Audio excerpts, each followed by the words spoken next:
Una sed que ni siquiera el PIB per cápita más alto del mundo puede saciar. Y ahora, una nación del otro lado del mundo, Venezuela, había venido a darnos un ultimátum a nuestra propia desesperanza: danos 48 horas.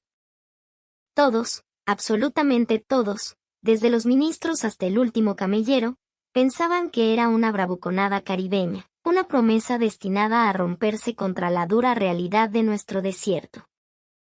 Pero entonces, ocurrió lo increíble. Arabia Saudita, Kuwait, los Emiratos. Todo el Medio Oriente ahora le suplica a Venezuela: por favor, ayúdenos a nosotros también. ¿Cómo lo hicieron? ¿Cómo? En la tierra que estadounidenses y franceses declararon maldita e imposible, un pequeño equipo venezolano logró en solo 2 días lo que imperios tecnológicos no pudieron en décadas. Este es el secreto, la historia de cómo la fe y la experiencia encontraron un océano bajo la arena. Mi nombre es Héctor Ramírez. Durante 45 años, he vivido y trabajado en el distrito de Al-Chamal, en el norte de Qatar, como funcionario de gestión de recursos hídricos. No soy de la realeza ni un jeque millonario. Soy un simple servidor público cuyo trabajo se había convertido en un infierno personal. Cada mañana, me despertaba antes de que sonara la alarma a las 4, con la misma pregunta martillándome el cráneo: ¿conseguiremos agua hoy? Era una angustia que me carcomía por dentro, una ansiedad por mi hija de 10 años, Sofía. Por ella, tenía que conseguir agua, costara lo que costara. Lavarse la cara era un lujo olvidado. Nuestro ritual matutino consistía en verter una cantidad miserable de agua en un vaso, humedecer una toalla y pasárnosla por el rostro. Era todo. Cepillarse los dientes requería un solo sorbo, enjuagar y tragar. Una ducha era un evento mensual, un tesoro cronometrado que jamás podía exceder los 5 minutos. Papá, tengo sed, susurraba Sofía, sus pequeños labios partidos y secos. El vaso de agua que le daba era su ración para gran parte del día. Esa era la totalidad de lo asignado para nuestra familia, una cantidad para beber y otra para las necesidades más básicas. Vivíamos sobreviviendo, no viviendo. La maldición de esta región comenzó hace 80 años. Nuestras capas de roca caliza son especiales, porosas como una esponja geológica que absorbe el agua del mar. Cavas 1 metro, sale agua salada. Cavas 100, sale un torrente de agua salada. Dicen que en tiempos de mi abuelo aquí había agua dulce, me comentó una vez mi colega Saúl, con un suspiro que arrastraba décadas de resignación. Pero se pusieron a cavar demasiado profundo, con demasiada desesperación, y conectaron los acuíferos con el mar. Una estupidez que nos condenó a todos. El martes era el día del agua, lo que significaba hacer cola desde las 3 de la mañana para recibir nuestra ración del agua producida por las plantas desalinizadoras del gobierno. Pero incluso esa agua tenía un sabor salobre, un recordatorio constante de nuestra derrota contra el océano. Y nunca era suficiente. La mayoría de las veces, nos veíamos obligados a comprar agua en el mercado negro, donde la desesperación era la moneda de cambio. 150 riales, declaraba el vendedor con una indiferencia cruel. Era un precio más alto que el de la gasolina. La semana pasada costaba 40. Protestaba yo, sintiendo la rabia impotente subir por mi garganta. El agua es más valiosa ahora, amigo. Si no te gusta, no bebas. No teníamos opción. La mitad de mi sueldo se evaporaba en agua. Una tarde, esa desesperación se materializó en mi peor pesadilla. Sofía regresó de la escuela y, sin previo aviso, se desplomó en el suelo de la sala. Sofía. Sofía. La llamé una y otra vez, pero no había respuesta. Su rostro estaba pálido como el yeso, sus labios teñidos de un azul violáceo aterrador. Llamamos a una ambulancia, pero el hospital estaba a 40 minutos. 40 minutos que se sintieron como una eternidad, cada segundo un martillazo en mi alma. Deshidratación severa. Tenemos que ponerle un goteo intravenoso de inmediato, dijo el médico con una expresión sombría que yo había visto demasiadas veces en los rostros de mis vecinos. No es la única. Hoy hemos atendido a más de 20 pacientes por lo mismo. Si esto sigue así, la situación se volverá realmente peligrosa. En la habitación del hospital, mientras veía el líquido salvador gotear lentamente en el brazo de mi pequeña, sentí que el pecho se me partía en dos. Ni una gota de agua limpia. No había sido capaz de darle a mi propia hija ni una miserable gota de agua limpia. La culpa me pesaba como una losa de plomo. Héctor, la voz del director general Khalil, mi jefe en la oficina de recursos hídricos, me sacó de mi tormento. Había venido a verme al hospital. La empresa francesa se ha retirado. Después de un año de intentos, se dieron por vencidos. Otro fracaso más para la lista. Docenas de empresas, de las naciones más poderosas del mundo, habían venido a Alchamal a desafiar nuestro desierto. Todas habían fracasado. Estadounidenses, alemanes, israelíes. Todos llegaron presumiendo de su tecnología de punta, pero nuestra geología se burló de ellos. Sus máquinas de millones de dólares eran inútiles contra nuestra roca porosa. Esta tierra está maldita, murmuró el director con amargura. Quizás sea mejor que nos rindamos y nos mudemos a otra región. Pero yo no podía rendirme. Esta era mi tierra, mi hogar. El lugar donde Sofía había nacido. Esa noche, subí a la azotea del hospital y miré el cielo. Era un lienzo negro, sin una sola estrella visible, un reflejo perfecto de nuestro futuro. Dios, por favor, danos agua, recé en silencio, con las lágrimas quemándome los ojos. ¿Qué he hecho mal? ¿Por qué tienen que sufrir estos niños? Solo el viento seco y áspero del desierto pareció responder a mi oración. Una semana después, Sofía fue dada de alta, pero las palabras del médico resonaban en mi cabeza como una sentencia. La próxima vez, puede que no lo resista. Necesita agua limpia. De camino a casa, una noticia inesperada en la radio captó mi atención. Un río nace en el desierto de Arabia Saudita gracias a la tecnología venezolana. La noticia contaba que la región de Ail, que había sufrido 60 años de sequía, se estaba transformando en una próspera ciudad agrícola. Papá, ¿no podemos llamar a esa gente de Venezuela?, preguntó Sofía, con un brillo de esperanza en sus ojos. Sentí un vuelco en el corazón. No quería darle falsas esperanzas para luego decepcionarla otra vez. Sofía, mi amor, nuestra tierra es diferente. Es mucho más difícil que la de Arabia Saudita. Pero en ese momento, yo no lo sabía. No sabía que un milagro estaba en camino, y que llegaría de la forma más inesperada, montado en la audacia y el espíritu indomable del Caribe. A partir de ese día, las noticias sobre la región de Ail en Arabia Saudita eran omnipresentes.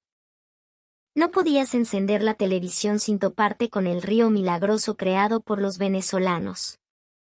Las imágenes que aparecían en la pantalla eran irreales. En medio de un desierto que yo conocía tan bien, un caudal de agua cristalina corría con fuerza. Los niños chapoteaban felices, y los agricultores regaban sus campos verdes y frondosos. ¿De verdad eso es Ail?, preguntó mi esposa Zulema, con los ojos abiertos de asombro. ¿El Ail que conocemos? Era increíble, pero cierto. Nosotros, en Qatar, éramos una nación más rica, pero ellos ahora tenían mejores condiciones. De alguna manera, todo se había invertido. En la oficina, el tema era la comidilla de todos. ¿Venezuela, no es ese país pequeño y con problemas?, dijo mi colega Rashid con un tono burlón. Seguro que solo son buenos para el béisbol y las reinas de belleza. Bueno, pero su petróleo es mundialmente famoso. Y su experiencia en geología es legendaria, intervino Saúl. No puedes negar eso. Chamo, una cosa es sacar petróleo y otra muy distinta es encontrar agua dulce aquí.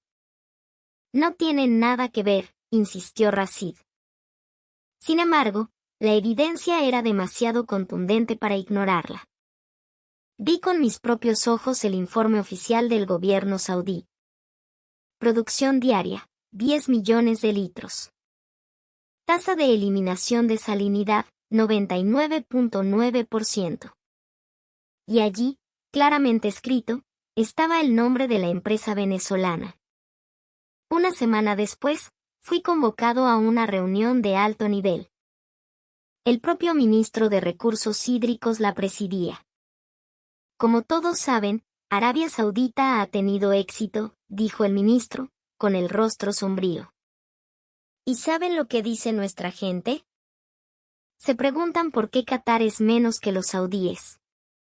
La sala de conferencias quedó en un silencio sepulcral. Todos conocíamos esa verdad incómoda.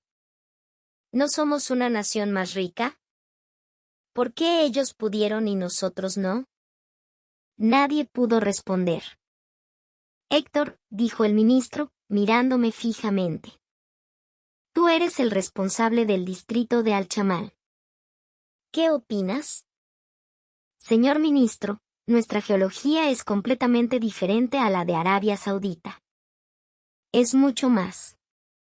No quiero excusas, me interrumpió con dureza. Los saudíes también fracasaron durante 60 años y los venezolanos lo resolvieron. ¿Hay alguna razón por la que nosotros no podamos? De camino a casa, sentí una presión aplastante.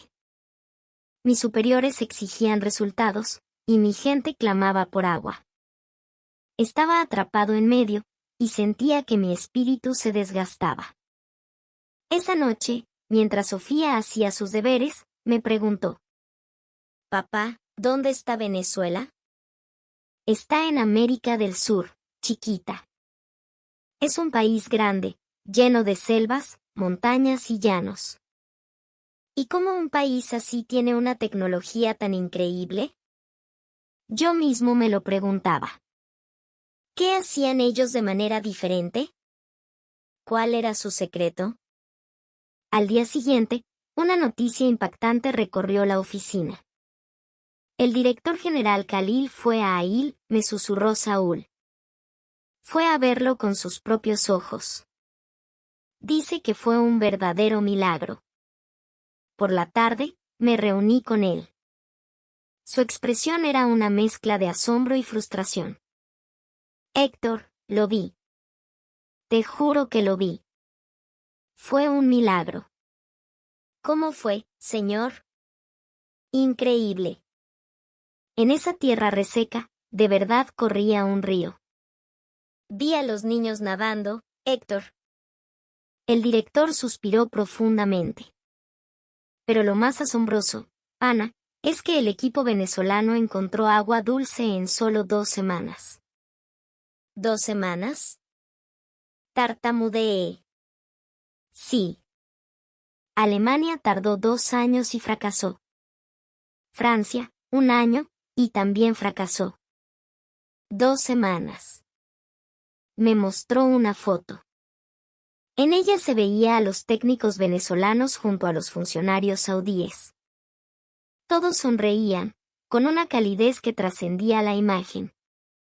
Esa que está en el centro es la líder del equipo, la doctora Valentina Márquez, dijo, señalando a una mujer que, a pesar de su aparente menudez, irradiaba una autoridad impresionante. Al principio, los saudíes se burlaban de ellos.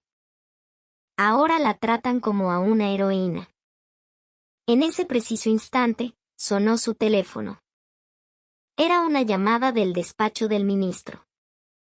Director, el ministro quiere ver a Héctor Ramírez. Va a tomar una decisión importante. Por favor, prepárense. Mi corazón empezó a latir con fuerza. ¿Sería posible? ¿Íbamos a pedir ayuda a Venezuela? Al llegar a casa, le conté a mi familia. Mañana tengo una reunión importante. ¿Van a llamar a los venezolanos? Preguntó Sofía, con los ojos iluminados. Todavía no lo sé, mi amor. Pero nuestra roca es muy especial, mucho más difícil que la de los saudíes. Existe una alta probabilidad de que fracasen. Zulema me tomó la mano. Aún así, deberíamos intentarlo, ¿no? Por Sofía. Esa noche apenas pude dormir. La esperanza y la ansiedad luchaban dentro de mí. ¿Y si Venezuela también fracasaba? ¿Y si nuestra última esperanza se desvanecía? Miré por la ventana y vi la luna llena flotando en el cielo oscuro. Me pregunté si en Ail también verían esa misma luna. Pero ellos, pensé, ya podían contemplarla en paz, sin la angustia de la sed. Dios, danos una oportunidad, recé en silencio. Si los saudíes pudieron, nosotros también. Tenemos que poder. Me lo repetí una y otra vez, pero en algún rincón de mi mente, el miedo persistía. Presentía vagamente cuánto se había herido nuestro orgullo nacional, y las medidas extremas a las que ese orgullo herido podría conducir. A la mañana siguiente, cuando entré en el despacho del ministro, me encontré con un grupo inesperado. Además de los altos funcionarios del gobierno, había varias personas de aspecto latinoamericano sentadas en la mesa. Héctor, este es el equipo de Venezuela, anunció el ministro. La líder del equipo es la doctora Valentina Márquez. Me quedé atónito por un segundo. La líder era una mujer. Una mujer de cabello corto, con gafas, que aparentaba unos 40 y pocos años. De estatura media, con una presencia que llenaba la sala. Epa, mucho gusto. Valentina Márquez, a la orden, dijo con un español rápido y un árabe perfecto, con un acento impecable. ¿Habla usted árabe?, dije, impresionado. Claro, chamo. Estudié un año en la Universidad de El Cairo. Para entender la geología del Medio Oriente, hay que entender su gente y su idioma. Desde el primer momento, fue completamente diferente a los otros técnicos extranjeros. Los demás ingenieros solo hablaban inglés y dependían de intérpretes. Ella nos hablaba directamente, de igual a igual. El ministro fue al grano. Doctora Márquez, ¿entiende nuestras condiciones? Por supuesto, señor ministro. Ya hemos analizado todos los datos de las capas rocosas de la región de Alchamal. ¿Y bien? La doctora Márquez sacó una tablet y nos mostró una serie de gráficos tridimensionales complejos. Para serle sincera, esta vaina es al menos 3 veces más difícil que en Arabia Saudita. La infiltración de agua salada es demasiado profunda. Los rostros de los funcionarios se ensombrecieron. ¿Entonces se rinde?, preguntó uno. Epa, un momento, dijo ella, con una sonrisa tranquila y segura. Dije que es difícil, no imposible. En Venezuela, en la faja petrolífera del Orinoco, tenemos condiciones geológicas igual de complicadas, y las hemos resuelto. Nuestra experiencia no es en electrónica, es en perforar las entrañas de la Tierra. ¿Cuánto tiempo necesitará?, preguntó el ministro.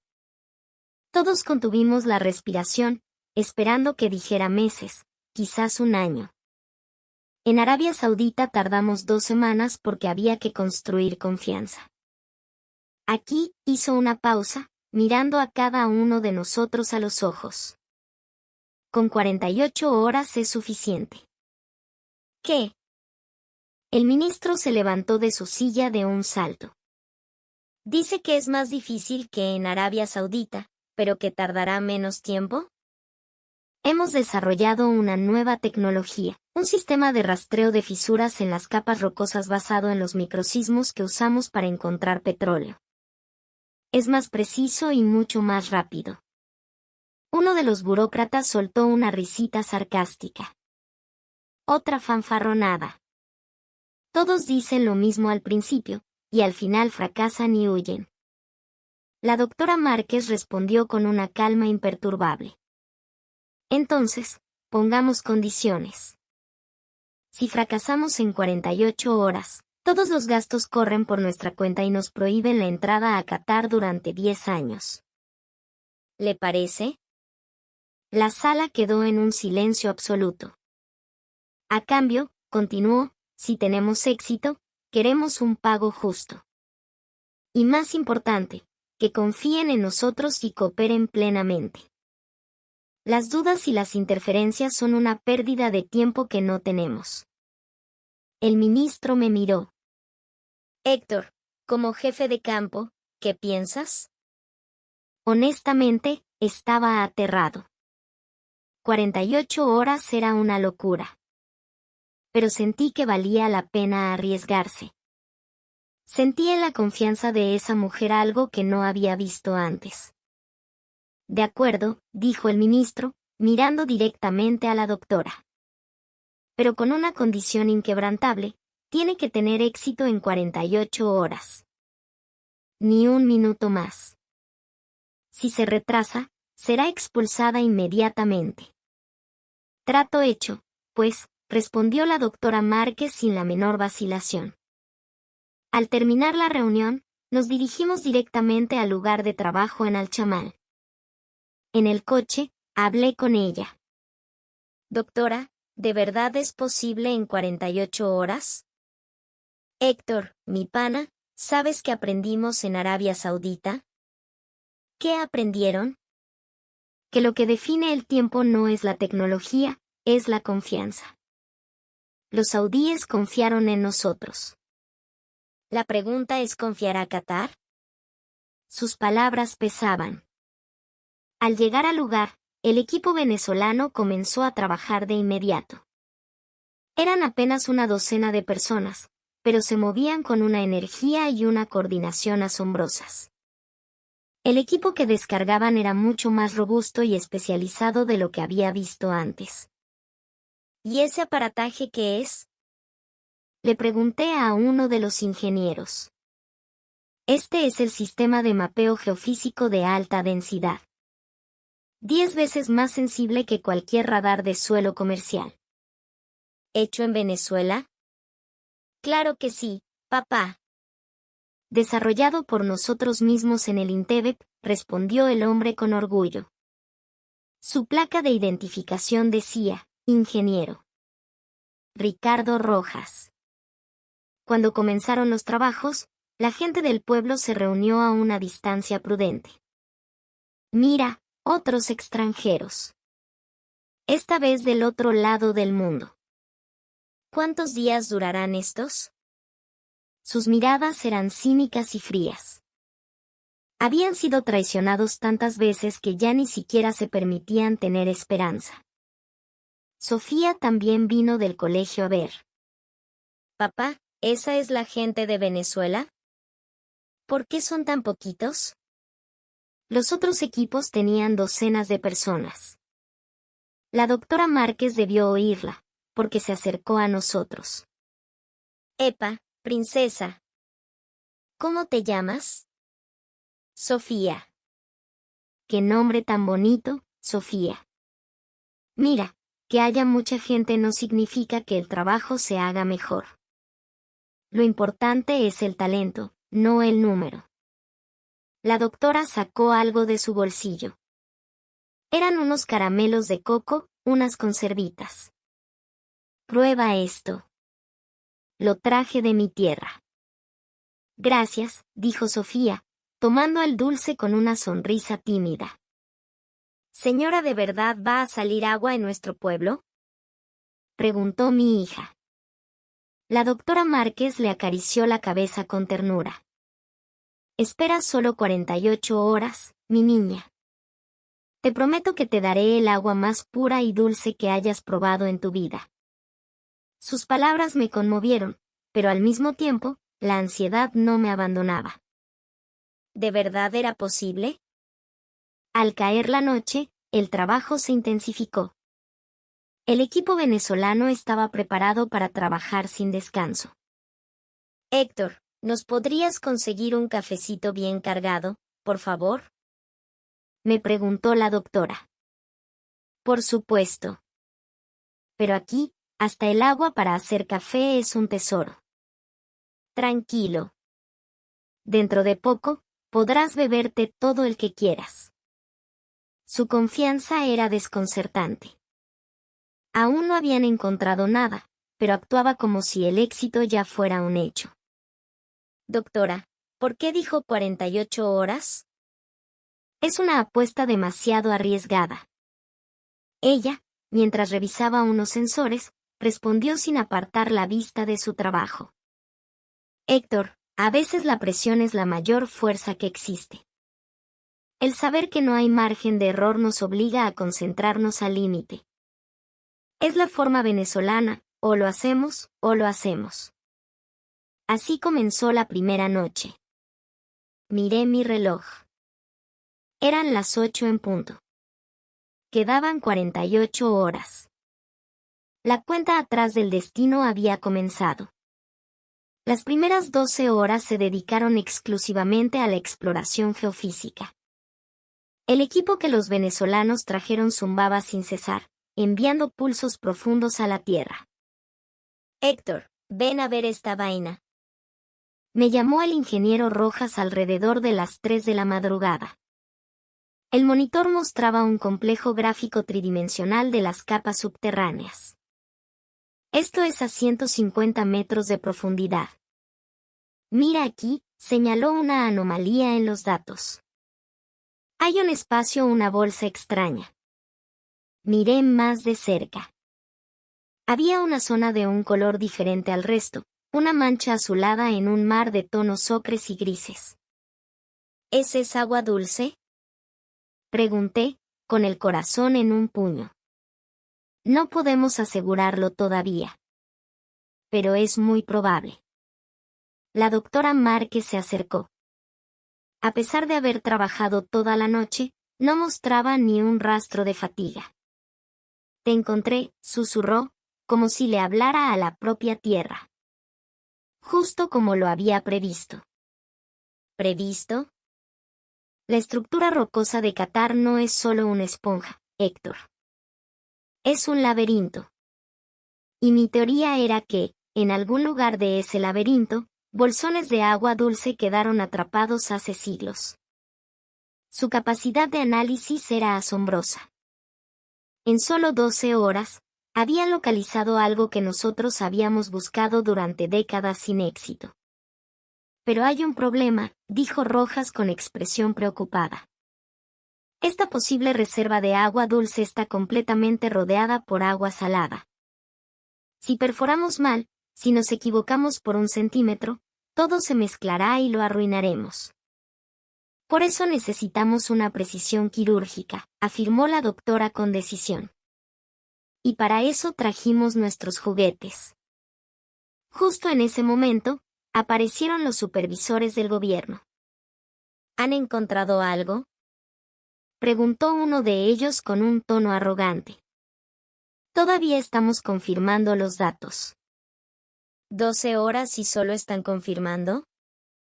¡Ja! Otro fracaso más. Los supervisores se fueron riéndose entre dientes. Las caras del equipo venezolano se tensaron.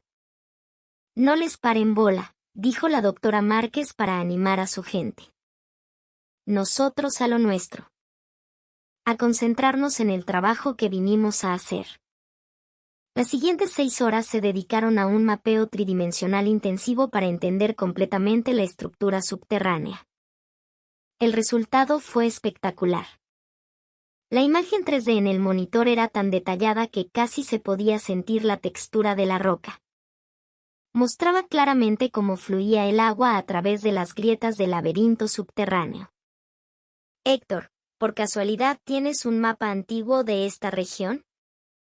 Me preguntó la doctora. ¿Un mapa antiguo? Tengo uno de hace unos 80 años, pero... Perfecto, tráelo. Le llevé el mapa polvoriento. La doctora lo comparó con la imagen 3D en su pantalla, y de repente, sus ojos brillaron con el destello del descubrimiento. Lo sabía. Miren aquí. ¿Qué se supone que vemos?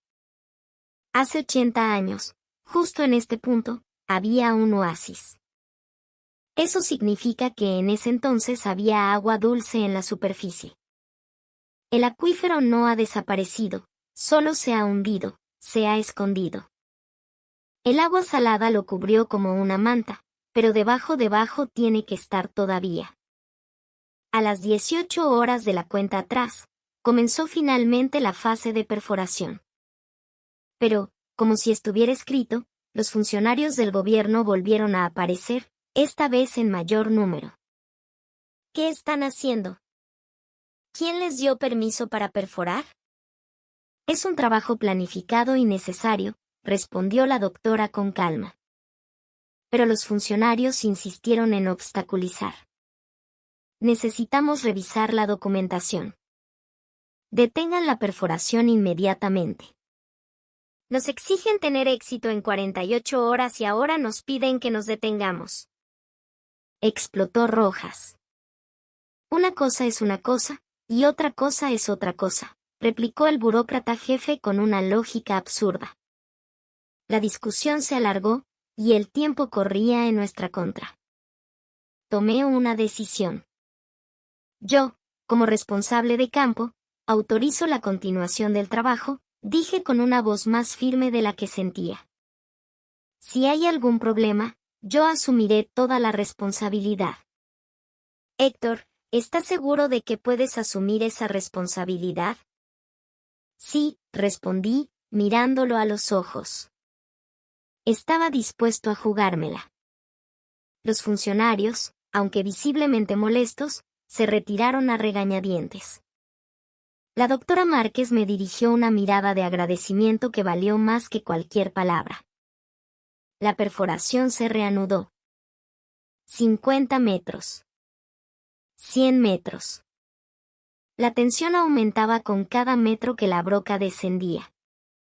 Y entonces, al llegar a los 120 metros, Rojas gritó. Detecto humedad. Todos contuvimos la respiración. Sube una muestra. Una pequeña cantidad de agua fangosa fue extraída. La doctora Márquez la analizó personalmente con un medidor portátil. Concentración de sal, 0.3%. Todavía es alta. Tenemos que ir más profundo. La decepción fue palpable, pero aún quedaba esperanza. Al menos, la salinidad era mucho menor que la del agua de mar. Habían pasado 24 horas. Exactamente la mitad del tiempo. Todavía no habíamos encontrado agua potable. Los aldeanos que se habían congregado a lo lejos empezaron a murmurar. Lo sabía. Otro fracaso. Estamos en una tierra maldita. Las voces negativas llegaban como un veneno, pero el equipo venezolano parecía inmune. Líder, ¿no quiere descansar un poco? Le preguntó un miembro de su equipo, preocupado. Ella negó con la cabeza. No hay tiempo que perder. En ese momento, apareció Sofía. Llevaba algo en las manos. Señora, esto es para usted. Le entregó una pequeña bandeja con pequeños recién hechos. No teníamos mucha agua para hacer otra cosa, pero mi mamá y yo queríamos que tuvieran algo para reponer fuerzas. Los ojos de la doctora Márquez se iluminaron. ¡Ay, mi reina, gracias! ¡Qué detalle tan espectacular! El equipo compartió los pequeños, y una sonrisa genuina reemplazó las muecas de cansancio en sus rostros. Aguanta un poquito más, Sofía, le dijo la doctora a mi hija. Te juro que te daré agua limpia. La promesa de la doctora, dicha con tanta certeza, hizo que Sofía sonriera de oreja a oreja. A las 30 horas, finalmente, se produjo un cambio. La concentración de sal está bajando. ¡Y rápido!, gritó Rojas, emocionado. 0.1%. 0.05%. 0.005%. Ya casi. Todos nos agolpamos frente al monitor. Cada vez que el número bajaba, se escuchaba un grito de júbilo. Pero entonces, surgió un nuevo problema.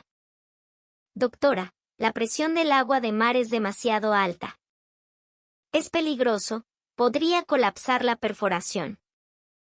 Necesitamos instalar una membrana de contención. Lo sé. Pero solo nos quedan 18 horas. Normalmente, instalar una membrana de esas lleva al menos 12 horas de trabajo. La esperanza pareció desvanecerse en un instante. No hay tiempo para el procedimiento estándar, declaró la doctora con voz de acero. Usaremos la nueva tecnología que desarrollamos. La barrera de polímeros de fraguado instantáneo. Una vez más, me quedé sin palabras. ¿Cuántos ases bajo la manga tenía esta gente? ¿Cuánta preparación había detrás de esta misión aparentemente suicida? Mi teléfono sonó. Era el ministro. Héctor, ¿cuál es la situación? Estamos a punto de lograrlo. Pero el tiempo se acaba. Si fracasan, tu carrera también habrá terminado. ¿Entendido? La presión era inmensa, pero extrañamente, ya no sentía miedo. Mirar al equipo venezolano me daba una certeza inexplicable. Ellos lo iban a lograr. 10 de la noche. 30 horas transcurridas. Quedaban 18. El equipo venezolano se movió con una velocidad y precisión que desafiaban la lógica. Preparada la barrera. Iniciando inyección. La nueva tecnología era realmente asombrosa. Inyectaron una solución de polímeros especiales que, al entrar en contacto con el agua salada en las microfisuras de la roca, se solidificaba casi al instante. ¿Cómo es posible algo así?, le pregunté a Rojas. Es una tecnología que desarrollamos con el Instituto Oceanográfico de Venezuela durante 5 años. El polímero reacciona a la salinidad específica del agua de mar y se endurece por completo en menos de 10 minutos, explicó con orgullo. A las 2 de la madrugada, finalmente alcanzaron los 150 metros de profundidad. Todos contuvimos el aliento, esperando el resultado. Comenzando prueba de presión, anunció la doctora Márquez, abriendo ella misma una válvula. Al principio, no salió nada. 1 segundo. 2. 3. Y entonces una gota de agua transparente cayó al suelo. Luego otra, y otra. ¡Agua!, gritó alguien. La doctora, con manos temblorosas, recogió un poco de esa agua en un vaso y la analizó con su medidor. Concentración de sal, 0.01%. 0.001%. Es agua dulce perfecta. Un estallido de vítores resonó en la noche del desierto. Pero la doctora mantuvo la calma. Todavía no. Necesitamos confirmar que el flujo es sostenible. Durante las siguientes 3 horas, midieron el caudal.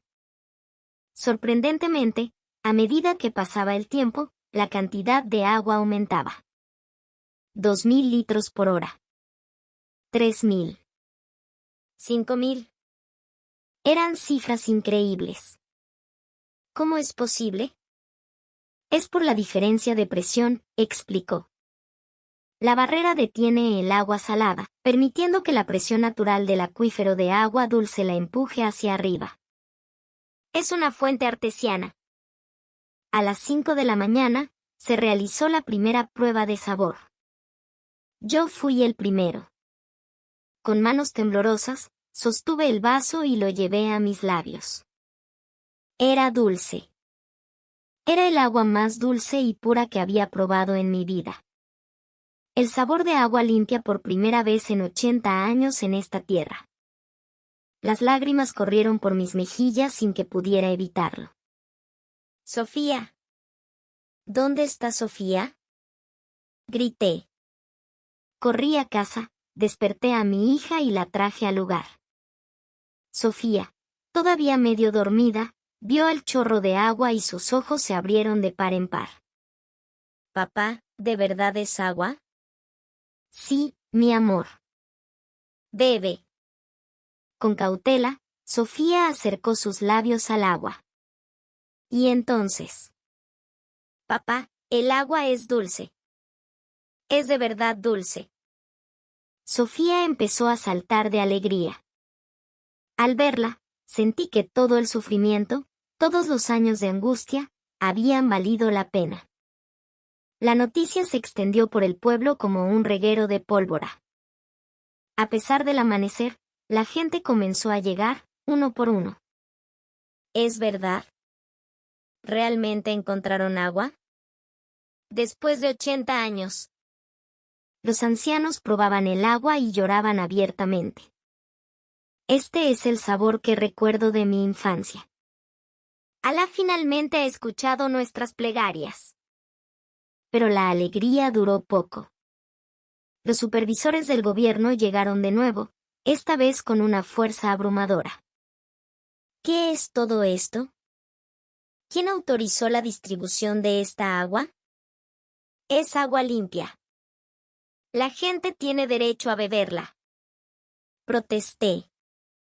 Aún no ha sido verificada. ¿Quién se responsabilizará si hay algún problema? Dijeron, intentando acordonar la zona. No pueden hacer eso. La doctora Márquez se plantó frente a ellos, imponente. Esta agua es completamente segura. Yo lo garantizo. ¿Y quién es usted para garantizar nada? Soy, además de ingeniera geóloga, auditora certificada de seguridad hídrica para la Organización Mundial de la Salud. La doctora mostró sus credenciales. Los supervisores se quedaron desconcertados. Aún así, el procedimiento es el procedimiento. ¿El procedimiento es más importante que la sed de gente que ha sufrido durante 80 años? La voz de la doctora resonó con una fuerza moral inquebrantable. El agua es un derecho humano. Y nadie tiene el derecho de negárselo. Finalmente, los supervisores se retiraron en silencio. A las 8 de la mañana, el propio ministro llegó al lugar. Su rostro era una máscara de incredulidad. ¿De verdad lo lograron? Compruébelo usted mismo, señor ministro. El ministro bebió el agua.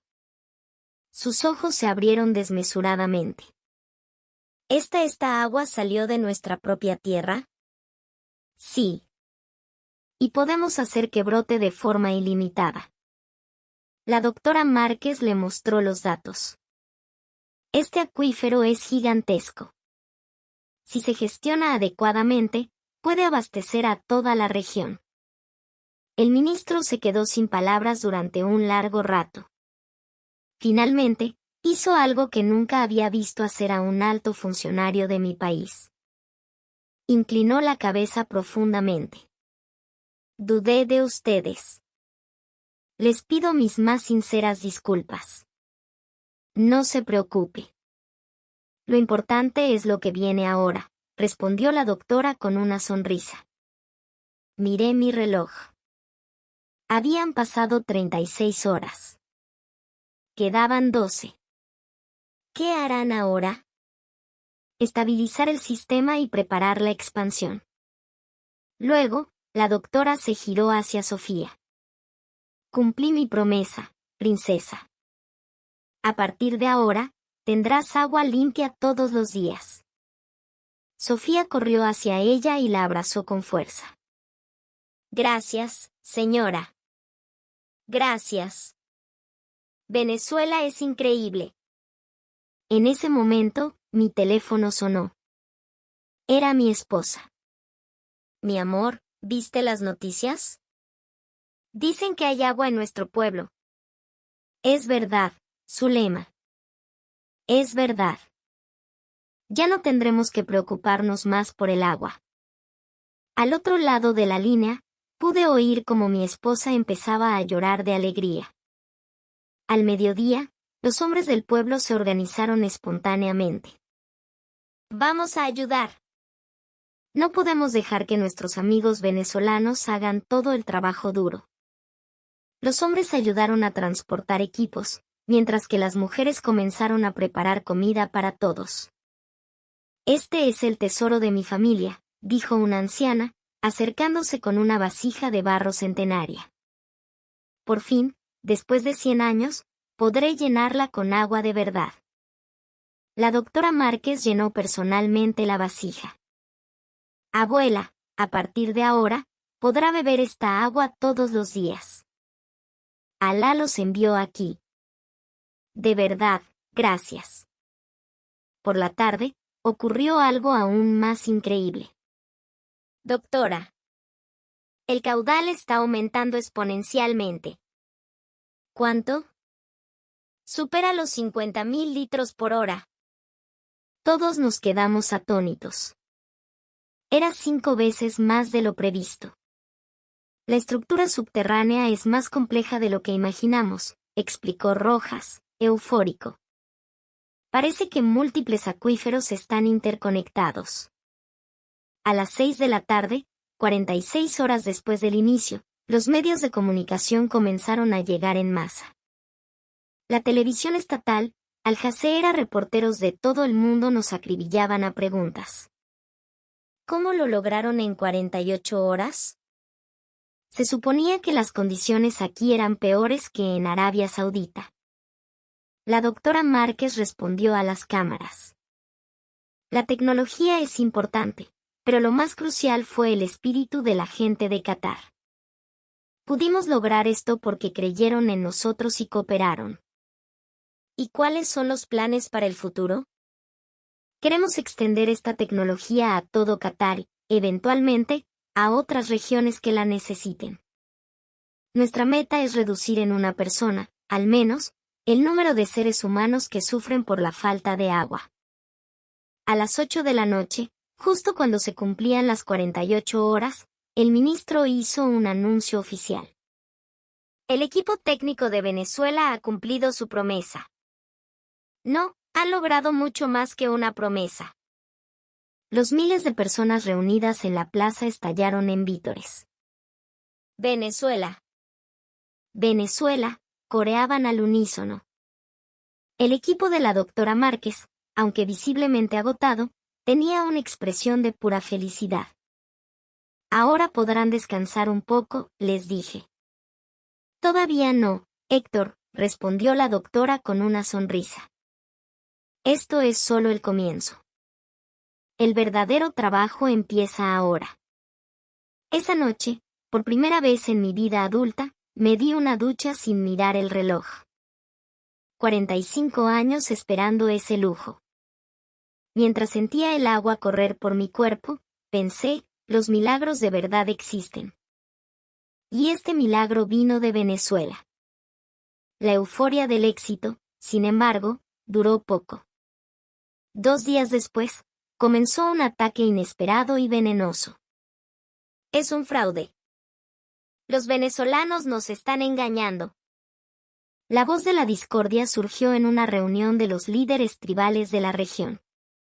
Un jefe particularmente influyente, Rashid al-Maktoum, estaba incitando a la gente. Piénsenlo. ¿Cómo es posible que algo que no se pudo hacer en 80 años se logre en solo 48? Es absurdo. Pero el agua está saliendo. Yo mismo la he bebido. Repliqué. Es un truco. Es un espectáculo para impresionarnos. Seguro que trajeron el agua dulce en tanques y la escondieron bajo tierra. Parecía una locura, pero algunos empezaron a hacerle caso. Es cierto. Dicen que en Arabia Saudita al principio todo iba bien, pero luego surgieron problemas. Quizás los venezolanos solo quieren apoderarse de nuestros recursos subterráneos. Los rumores falsos comenzaron a extenderse. Fui a ver a la doctora Márquez. Están circulando estos rumores. ¿Cómo piensa responder? Lo esperaba, respondió ella con una calma sorprendente. Es lo de siempre. El miedo a lo nuevo. Pero no vamos a dejar que esto siga. Lo demostraremos con datos. Haremos todo transparente. Al día siguiente, la doctora tomó una decisión audaz: instalar un sistema de monitoreo en tiempo real, abierto al público. Que todo el mundo pueda verlo, las 24 horas del día. Una pantalla gigante se instaló en la plaza del pueblo, mostrando el caudal y la pureza del agua en tiempo real. Pero Al-Maktoum no se rindió. Los números también se pueden manipular. Tenemos que investigarlo nosotros mismos. Exigió una inspección de las instalaciones, y la doctora aceptó sin dudar. Cuando quieran. Vengan y vean con sus propios ojos. La delegación de inspección, liderada por el propio Al-Maktoum, llegó con una treintena de hombres. El equipo venezolano les abrió todas las puertas, incluso les mostró los planos técnicos. Este es el diseño de la barrera de polímeros, explicaba Rojas. Pero Al-Maktoum no quería escuchar. Seguro que lo hacen así de complejo para engañarnos. En ese momento, apareció Sofía. Señor, ¿por qué dice eso? El agua es de verdad. Niña, quítate de en medio. Le gritó Al-Maktoum. Sofía estaba a punto de llorar. Mi mamá cocinó arroz con agua limpia por primera vez en su vida. ¿Por qué dice que es mentira? No te dejes engañar por una emoción falsa. La doctora Márquez se interpuso. Señor Al-Maktoum, ¿a qué le tiene miedo realmente? ¿De verdad cree que el agua es falsa? ¿O es otra cosa lo que le asusta? Fue una pregunta directa y afilada. ¿Miedo yo? A nada. Le tiene miedo al cambio, dijo la doctora, dándole donde más le dolía. Le asusta que el orden que ha existido durante 80 años se derrumbe. Era la verdad. Al-Maktoum había mantenido su poder y su riqueza controlando el mercado negro del agua. ¿Tú qué sabes, extranjera? Sé mucho. En mi país también hemos visto a gente así. Pero el verdadero progreso solo comienza cuando aceptamos el cambio. La tensión se podía cortar con un cuchillo. Los secuaces de Al-Maktoum empezaron a amenazar al equipo venezolano. Lárguense de aquí, estafadores. Y entonces, ocurrió algo inesperado. El anciano del pueblo, Sheikh Hassan, de 95 años, apareció en escena. Rashid. Ya basta. Sheikh Hassan, hasta usted se ha dejado engañar. He vivido casi 100 años. ¿Crees que a mi edad no sé distinguir lo verdadero de lo falso? El anciano caminó lentamente, bebió del agua y declaró. Esto es real. Es el mismo sabor que recuerdo de mi niñez. Luego, miró fijamente a Al-Maktoum. Y sé perfectamente que tú has estado monopolizando el agua para hacerte rico. Sé que la mitad del agua del mercado negro terminaba en tu bolsillo. Este hallazgo es un problema para ti porque se te acaba el negocio. Fue como una bomba. El rostro de Al-Maktoum se puso rojo de ira, pero no pudo decir nada. Esta gente de Venezuela no está aquí por dinero, continuó el anciano. Están aquí para ayudarnos. El ambiente cambió por completo. La gente empezó a increpar a Al-Maktoum, quien tuvo que huir con sus hombres bajo una lluvia de insultos. Esa noche, recibí una llamada del gobierno. El emir en persona se había interesado por el proyecto y visitaría las instalaciones al día siguiente. La noticia era monumental. Pero a la mañana siguiente, otro desastre. «Doctora, hay una falla en el sistema», gritó Rojas, alarmado. «Alguien saboteó el equipo durante la noche. Hay un agujero en la tubería principal». Era obra de Al-Maktoum, sin duda.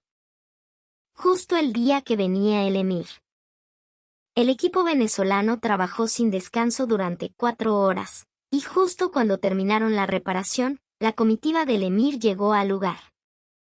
«¿Este es el equipo de Venezuela?», preguntó Su Alteza. «Sí, Majestad». El emir se acercó a la doctora Márquez. «Me han dicho que ha obrado un milagro en 48 horas. Hicimos nuestro trabajo, Su Alteza. Quiero ver esa agua». Justo en ese momento, el sistema reparado volvió a funcionar, y un chorro de agua potente y cristalina brotó de la fuente principal. El emir la probó él mismo. «Asombroso. Es perfecta». Tomó la mano de la doctora. «En nombre del pueblo de Qatar, le doy mi más sincero agradecimiento». Y entonces, declaró solemnemente, «A partir de hoy, Venezuela será el socio estratégico de Qatar en tecnología hídrica». Fue un momento histórico. Esa misma noche, nos enteramos de que Al-Maktoum había sido arrestado por sabotaje. La justicia había prevalecido. «Héctor», me dijo la doctora Márquez.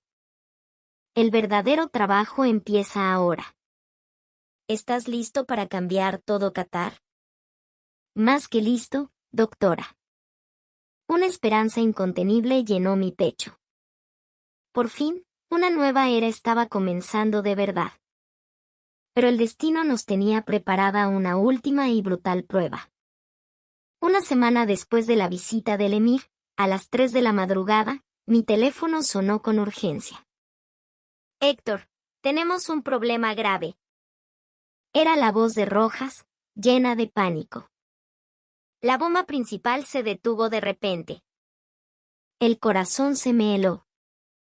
Si la bomba principal fallaba, todo el suministro de agua se detendría. Al llegar, la situación era un caos. El agua había dejado de fluir. «Hay un objeto extraño obstruyendo el interior de la bomba». «Alguien lo metió a propósito», confirmó la doctora. «Si no podemos repararla en 36 horas, habrá que reemplazar todo el sistema. Y eso tardaría meses». 36 horas. Otra vez el reloj en nuestra contra. La gente, al ver que el agua se había detenido, cayó en la desesperación. «Lo sabía. Al final, también fracasaron. Estamos malditos». Corrí al centro del pueblo. «Escuchen.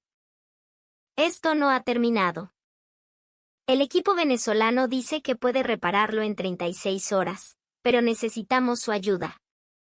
Al principio, nadie reaccionó. Pero entonces, Sofía se adelantó. «Yo voy a ayudar».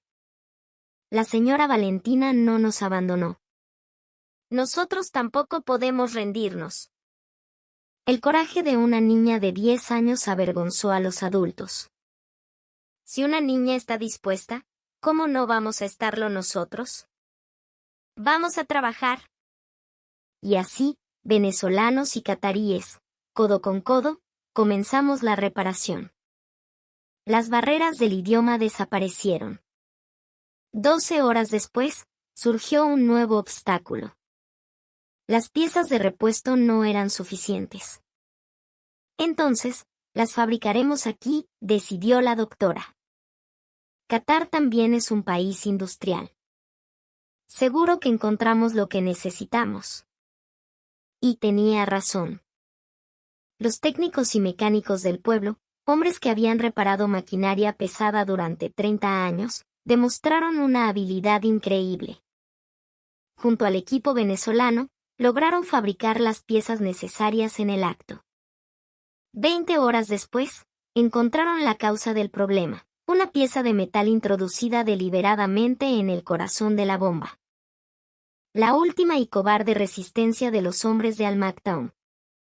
A las 24 horas, intentaron reiniciar el sistema. Un zumbido mecánico llenó el aire.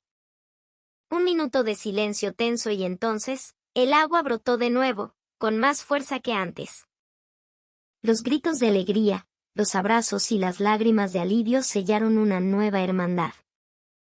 El sistema, ahora reforzado, podía producir más de 200.000 litros al día. Esa noche, el pueblo organizó una fiesta espontánea. Lo logramos juntos, brindó Sheikh Hassan. Hoy aprendimos una lección: la crisis solo nos hace más fuertes y más unidos. Al día siguiente, el gobierno anunció la creación del Instituto Tecnológico Conjunto Qatar-Venezuela. Y a mí me ofrecieron el cargo de subdirector. Era un sueño. Una semana después, llegó el día de la despedida del equipo venezolano. Cientos de personas fueron al aeropuerto. Sofía le entregó a la doctora un dibujo que había hecho, un desierto verde, con un río que lo cruzaba, y las banderas de Qatar y Venezuela ondeando juntas. Gracias, Sofía. Prométeme que te convertirás en una gran científica, le dijo la doctora. Sí. Quiero ser como usted. Mientras el avión despegaba, pensé, esa crisis de 36 horas, en lugar de destruirnos, nos hizo más fuertes. Y el verdadero milagro apenas está comenzando. Y así fue. La doctora Márquez, antes de irse y en las 12 horas que le restaban de su promesa inicial, nos dejó un último regalo. Instaló un sistema inteligente de gestión del agua, el primero en Qatar, con paneles solares y control remoto desde una aplicación móvil. Ahora, el futuro está en sus manos, nos dijo. Sofía fue la primera en probarlo. Con un toque en la pantalla de un teléfono, activó una fuente en la plaza del pueblo, la primera en 80 años. Los niños corrieron a jugar en ella, gritando de pura felicidad. Luego, nos entregaron kits de hidroponía. Ahora pueden cultivar sus propias verduras.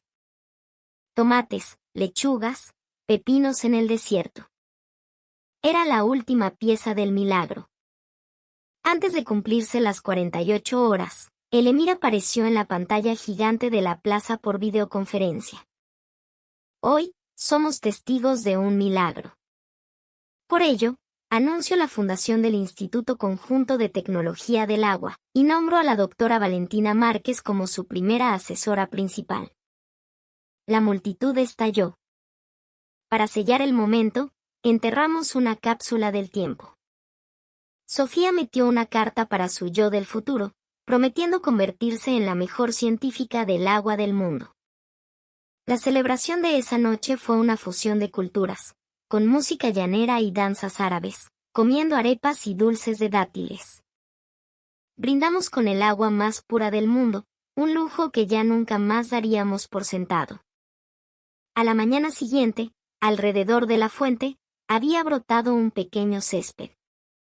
Donde hay agua, hay vida. 3 años después, yo era el viceministro de Recursos Hídricos de Qatar. Miraba por la ventana de mi oficina una alchamal transformada, verde y vibrante. Viceministro, la señorita Sofía ha llegado, anunció mi secretaria. La puerta se abrió y entró una Sofía de 13 años, segura de sí misma, recién llegada de un programa de intercambio en Venezuela. ¿Qué tal, viceministro? Bromeó, haciendo una reverencia. ¿Cómo te fue en Venezuela, mi amor? Fue lo máximo. Mira, papá. Me mostró un certificado. Primer premio en el Concurso Nacional de Ciencias Juveniles de Venezuela por su prototipo de un purificador de agua. Y traía una carta de recomendación para estudiar la secundaria completa allá. La doctora Márquez, ahora directora del instituto, se había convertido en su mentora. Esa tarde, celebramos el tercer aniversario del Milagro del Agua. Delegados de todo el Medio Oriente estaban presentes. En la pantalla se mostraba la transformación de Qatar, de un desierto a una potencia agrícola. 100% de suministro de agua potable, 500 huertos hidropónicos, 50.000 nuevos empleos. La doctora Márquez subió al escenario. Hace 3 años, nos enfrentamos a un desafío imposible. Pero lo logramos, gracias a la tecnología y, sobre todo, a la confianza. Se hizo un anuncio sorpresa. Qatar financiaría proyectos de agua en 10 naciones africanas. Y el próximo año, se inauguraría la Academia Internacional de Tecnología del Agua, una iniciativa conjunta de Qatar y Venezuela, para formar a jóvenes de todo el mundo. El sueño de Sofía se estaba haciendo realidad ante nuestros ojos. Por la noche, volvía al chamal. Enterramos una nueva cápsula del tiempo, esta vez, para los futuros científicos. Sofía metió su cuaderno de investigación. Otros niños metieron sus sueños. En 20 años, dijo la doctora Márquez, ustedes estarán cambiando el mundo. Cuando abran esta cápsula, recuerden este día. De camino a casa, Sofía me preguntó: Papá, ¿de verdad crees que puedo ser como la doctora Valentina? Claro que sí, mi amor. De hecho, ya lo eres. Pasamos junto a un nuevo letrero en la carretera principal que llevaba al aeropuerto.